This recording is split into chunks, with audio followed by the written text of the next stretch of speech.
घरात गरिबी होती, वडील आजारी, आई मजुरी करत होती आणि मी शाळा संपवून शेतात काम करत होते. डॉक्टर होण्याचं स्वप्न होतं, पण घराची परिस्थिती आणि शिक्षणाची फी यामध्ये झगडत होते. एक दिवस माहिती मिळाली, अनुराधा पॅरामेडिकल कॉलेज तुमसर, कमी फी आणि खात्रीशीर प्लेसमेंट. आईकडून पैसे उधार घेऊन मी DMLT मध्ये प्रवेश घेतला आणि ठरवलं आता मागे फिरायचं नाही. प्रॅक्टिकल्स, केस स्टडी, परीक्षा, मी दिवस रात्र मेहनत करत राहिले.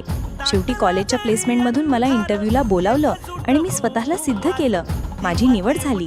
आता मी एका हॉस्पिटलमध्ये लॅब टेक्निशियन म्हणून काम करते आणि जेव्हा मी माझा पहिला पगार आईच्या हातात दिला तेव्हा त्यांच्या डोळ्यातला आनंद, तोच माझं खरं यश होता. गरिबीतून वैद्यकीय क्षेत्रात यशस्वी उडी. अनुराधा पॅरामेडिकल कॉलेज तुमसर सोबत. वादळ तुझं तू राजा, आसमानीचं बळ 10 बजी.